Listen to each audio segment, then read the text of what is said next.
Biznesmenų bendrijos Kauno klubas lankėsi Slovakijoje Partizansko mieste. Mes dalyvavome labai puikioje konferencijoje, kurioje sutikome daug nuostabių žmonių. Vienas iš jų yra Dario Rabak. Jis yra šios organizacijos Jungtinių Amerikos valstijų nacionalinis direktorius. Ir aš norėčiau jam užduoti keletą klausimų. Ar jūs negalėtumėte papasakoti, kaip buvo įkurta šita organizacija? Would you be so kind to speak some things about foundation of Full Gospel Businessmen Fellowship? I'll be very happy to share with you what I know, but first I'd like to thank you for inviting me, and I'd like to greet all the men that will be part of this fellowship in Lithuania. God bless you. Aš labai dėkoju, kad jūs mane pakvietėte ir mielai pasidalinsiu tuo regėjimu, kurį aš turiu. Ir visų pirma, norėčiau pasveikinti visus Lietuvos žmonės, kurie taps šios organizacijos nariai. It happened in Downey, California in 1952. 1952 metais Kalifornijoje Dimas Shakarian, an Armenian, God spoke to him to start this fellowship. Dievas pasakė Armenui Demusui Šakarijanui, kad jis pradėtų šitą organizaciją. And God showed him a vision that this fellowship will grow around the world into all the nations. Ir Dievas parodė jam regėjimą, kad šita organizacija turėtų išsiplėsti visą pasaulį į visas tautas. And within 1 year, they had 7 chapters that have started in California and United States. Ir per vienus metus atsirado 7 klubai arba skyriai, kurie prasidėjo Kalifornijoje.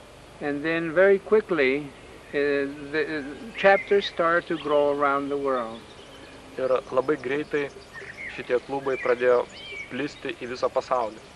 The name that God has given Demas for this organization is very long. Vardas, kurį Dievas davė šitai organizacijai, yra labai ilgas. Full Gospel Businessmen's Fellowship International. Tarptautinė pilnos evangelijos biznesmenų bendrija. And Demas questioned the word international. He questioned that international at the beginning. Ir Demoso dažnai klausdavo, kodėl tarptautinė. But God told him to call it that because God knew that it was going to be all over the world. Bet Dievas jam pasakė, kad tai turi būti tarptautinė organizacija ir turi vadintis tarptautinė, nes ji išplisi viso pasaulio. So 40 years have gone by. Taigi praėjo 40 metų. And now we are in 120 nations. Ir dabar jau ši organizacija yra paplitusi į 120 pasaulio tautų. We have 4,000 chapters. Mes turime apie 4,000 skyrių. And just now we are starting to start chapters in Lithuania. Ir tiesiog šiais metais mes pradėjome pirmąjį klubą Lietuvos valstybėje. And you men are the first men to carry this work on in your nation. Ir jūs esate pirmieji žmonės, kurie pradėjote šitą darbą Lietuvoje. So we will be praying for you that God will bless you abundantly for doing that. Taigi mes melsimės už jūs, kad Dievas padėtų jums daryti šitą darbą. Now, our business is to come together to pray. Mūsų tikslas yra susirinkti kartu ir melstis. And to allow the Holy Spirit to lead us how to reach other men. Ir leisti, kad šventoji dvasia vestų mus ir kad mes galėtume tuo būdu laimėti žmonės Jėzų. And men everywhere, businessmen, professional men, politicians, so we can reach them for Jesus. Kad galėtume laimėti Jėzų pačių įvairiausių užsiėmimų žmonės, politikus, biznierius, paprastus darbininkus ir taip toliau.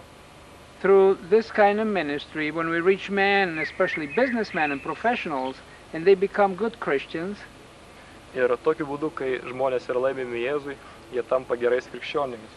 Everybody prospers. The family prospers, wife and children, and the city prospers, and the nation will prosper. Ir tada klesti visi, klesti jie patys, klesti jų šeimos, klesti jų miestai ir klesti jų valstybė. Because a man that is born again of God and filled with God's Holy Spirit, he will work honestly.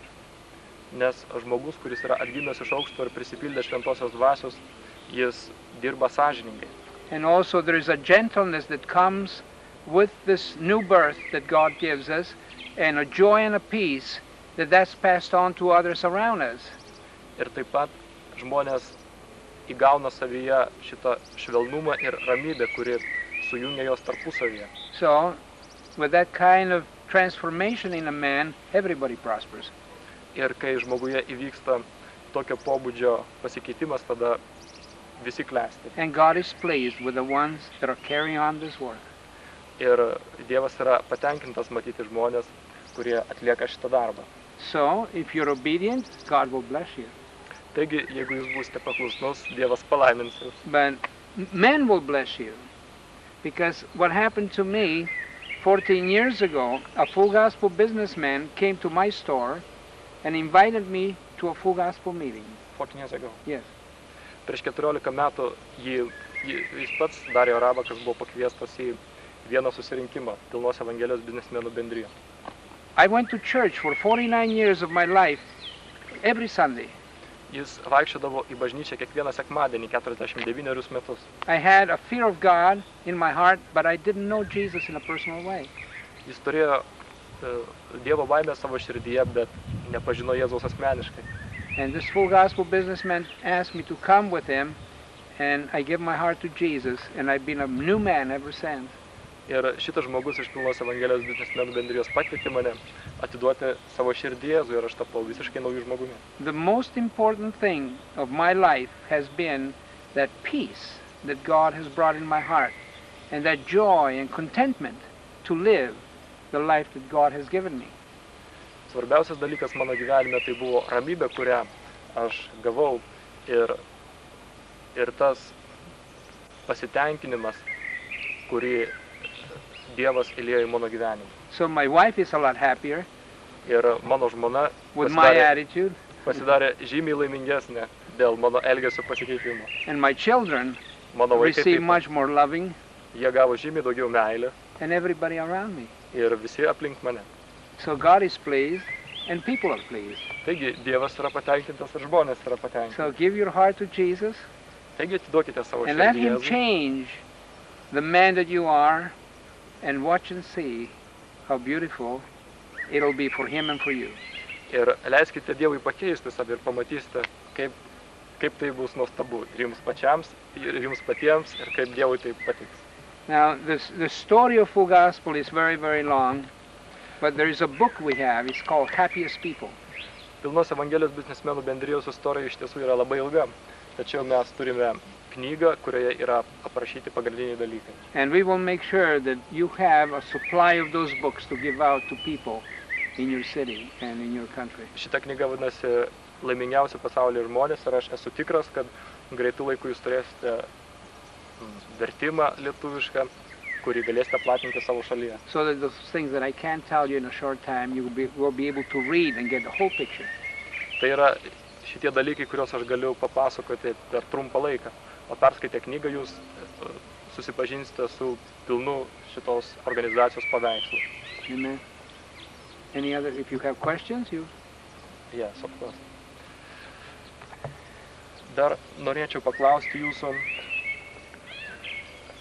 kaip šita organizacija žiūri įvairias krikščioniškas denominacijas. I would like you to ask about denominations which participate in this organization. In America, For example, what is your denomination? I'm Catholic. Aš esu katalikas. Now, in America, there are many, many denominations. Amerikoje yra labai daug denominacijų. And as far as we know, there are 52 different denominations involved in Full Gospel.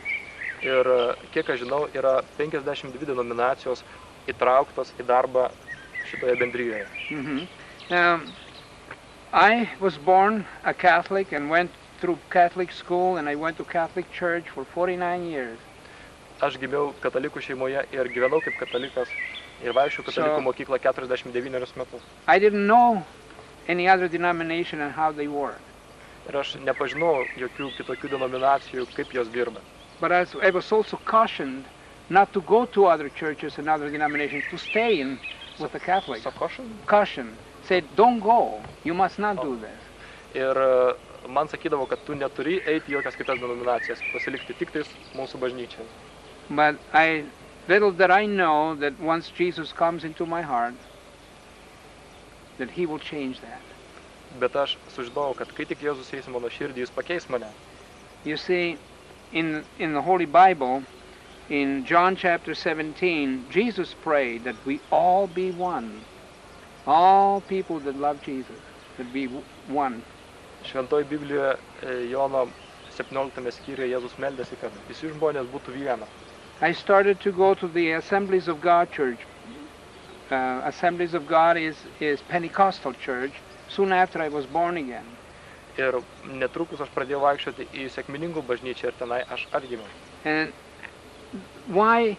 I think it was because my heart was hungry to worship God. Aš manau, tai atsitiko todėl, kad mano širdis be galo troško garbinti Dievą. In my Catholic church, we are very pious, but we don't get too excited. Katalikų bažnyčioje mes esame labai rimti, tačiau mes negauname jaudulę, nesusijaudiname savo širdyje. In the Pentecostal church, they jump and they shout and they raise their hands and they have a good time praising the Lord.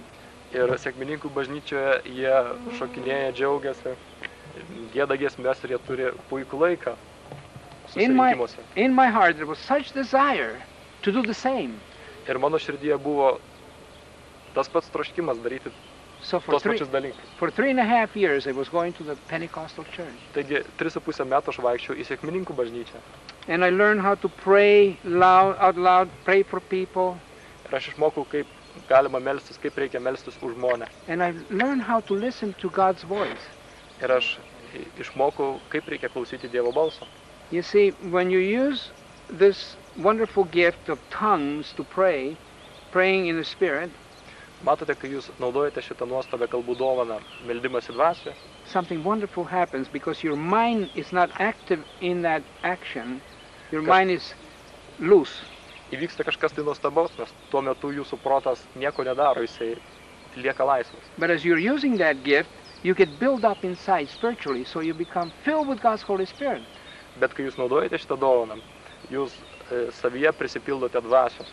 And the mind is able to receive signals from God. You hear the voice of God, and different messages come.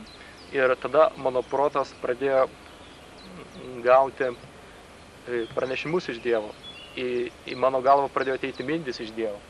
So I learned how to listen to this voice that was coming, and I would tell my wife what I heard.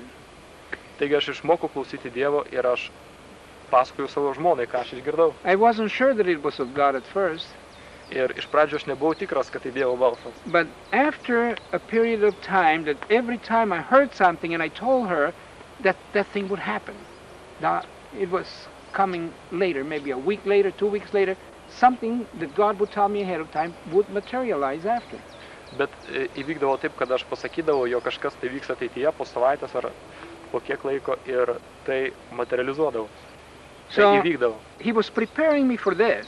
Taigi jisai ruošia mane šitam. One day, about maybe, well, it was 3.5 years that we went to that church, I heard God say, your time is up in this church. Tai buvo prieš 3,5 metų, kai Dievas pasakė, tavo laikas šitoje bažnyčioje baigėsi. It's your time to go back in your own. Ir tau jau reikia grįžti į savo anksčiau, į buvusią tavo anksčiau bažnyčią. And I went out from the church, I told my wife about it, and she said, we are so comfortable here, we love it here, the people are nice. Are you sure that God wants us to do that? Ir mano žmona sakė, šitoje bažnyčioje yra taip puikų žmonės, taip mylimus, ar tu esi tikras, kad mums reikia grįžti į savo buvusią bažnyčią? So I said, I don't know, that's what I heard. Aš pasakiau, aš nežinau, bet tai aš išgirdau. 2 weeks after, a Catholic priest that was born again, filled with God's Holy Spirit, called me and asked me if I would come to his church to start a special prayer meeting. Ir po 2 savaičių katalikų kunigas atgimęs iš aukšto, jis pakvietė mane ir pasiūlė pradėti tarnavimą savo bažnyčioje. He said nobody in that church understands the things of the Spirit because they're not born again.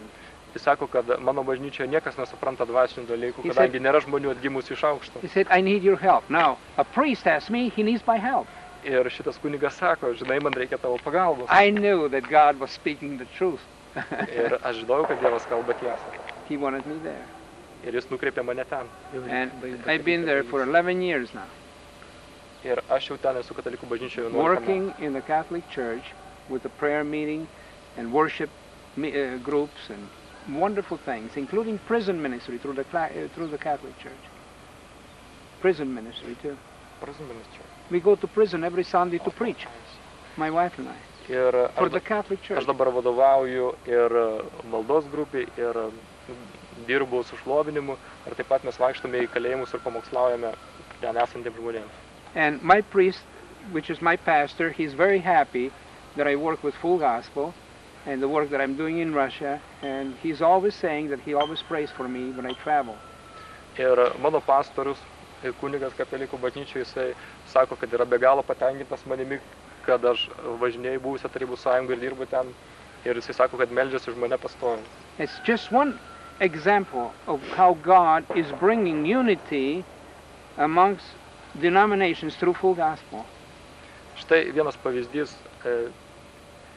kuris parodys, kaip Dievas atneša vienybę tarp įvairių denominacijų per Pilnos Evangelijos biznesmenų bendriją. There are Catholics and Protestants coming together to pray, Katalikai ir protestantai susirenka kartu ir meldžiasi, to have services together, kartu turi tarnavimus, outreaches together, all in the outreaches, evangelistic. daro kartu evangelizacijas. It's only in the last 10 years. Ir tai vyksta jau maždaug 10 metų. Before that, everybody had their own wall around their own denomination. O prieš tai kiekviena denominacija turėjo pasistačiusi sieną aplinkui save. But because God has placed these Full Gospel men that are filled with God's Holy Spirit in different churches to be an example that men can work together, now we have unity in the body of Christ. Ir kadangi atgimusių iš aukštų žmonių yra iš tikrųjų įvairiose bažnyčiose ir įvairiose denominacijose, todėl Dievas davė galimybę jiems susirinkti kartu į vieną vietą ir kartu tarnauti. We're not perfect yet, but we are working on it. Mes dar be abejonės nesame tobuli, bet mes dirbame šią kryptimį. Amen. Amen. Thank you.